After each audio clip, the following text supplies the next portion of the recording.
I cheated a lot of times, so I'm glad you admitted that. Because people act like they fucking never did nothing in their life. Oh no, I'm gonna tell the truth. I cheat. Why? What are the circumstances that make you feel like I'm about to cheat? When I feel like he gets boring. When you feel like you're bored, or you feel like he's bored? I'm bored. He be loving me. Like, I don't want to keep fucking in the bed. Like, fuck me on the counter, fuck me on the floor, fuck me in the bathroom, fuck me in the refrigerator if you can. But, you know what I'm saying? That's a part that, like, gets boring.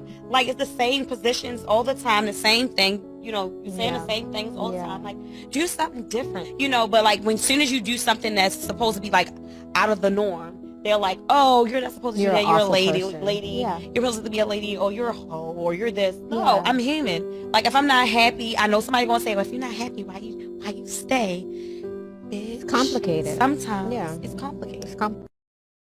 Her roommate called and said that she had another guy over last night, that they're sleeping in her bed together. So we're about to put this bitch on blast. We'll see how this goes. I'm gonna ruin her life. I'm videotaping it. Oh yeah. Oh look, another guy sleeping in my girlfriend's bed. You are a slut. And I have it on video, and I'm gonna ruin your fucking life. So how do you feel about that? Yeah, how does it feel? I work my fucking ass off, day in and day out. 100+ hours a week. And I do nothing but be faithful to you. There's plenty of opportunities I could have had, but I said no, and I didn't do it. You're I hope you know that. And guys, there you have it. So you see in the first clip, as we are now moving into the middle of 2023 and going forward, we have to, as men, make sure we focus on the second chapter after the sex. 9 out of 10 women today operate just like she does, so I don't blame her. That is more the popular norm. But as men, we have to choose wisely, and we have to realize the telltale signs. If we can see she's bored, if us ourselves, if we no longer have the flair, if we don't have something else to spice it up, if we can't tangibly focus on something that makes more sense, something that actually reinvigorates the sex, makes it much more enjoyable to jump into regularly, consistently, then guys, I hate to say it, the relationship's going to end. And in the second clip, we saw, even when you're working in a scenario where you're doing a bunch of hours, you're trying to build a life, a foundation for you and your girl, unfortunately, if you are not there and you can see she needs attention, once again, this is 9 out of 10 women today, most of them need attention. A lot of times it's bad attention, but it's still attention, so they will take it. I thought for sure the guy was going to jump to some racial slurs. I'm surprised he didn't. I hate that happened to him, but let that be a lesson. You got to choose wisely. What about you? What would you advise your son about women?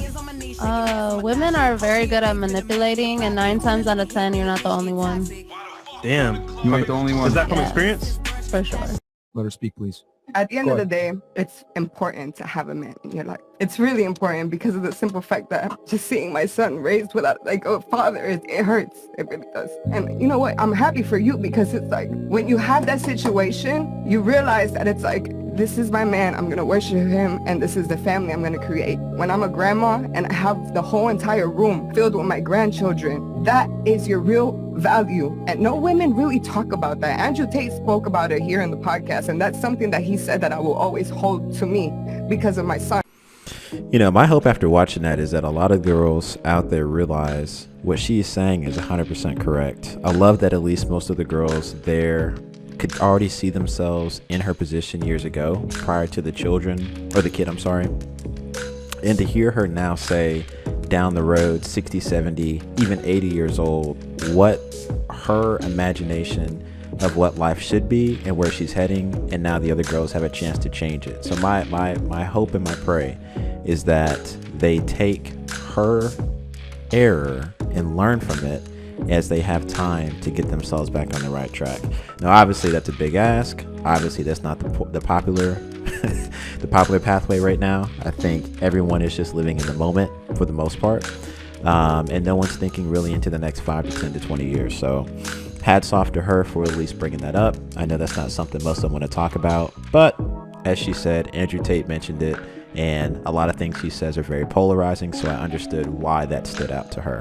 And I also understand why a lot of women just ignore it because of how abruptly honest that can be and how much of a turnoff away from what it is that they want to hear. But it is what it is. A fucking slave dick, and that's why I'm crazy as fuck. Because that nigga dick me the fuck down. That's why I'm crazy. This is dick crazy. This don't need no fucking help for no fucking medicine. Ain't no medicine gonna help. Yo, who sneaky link is out here on Instagram, man, going wild? Yo, y'all better be careful out there, because if you lay it down and you lay it down just right and she ain't had it for a minute, woo, you may be susceptible to something like this. And like she said, ain't no pill out there that can fix that.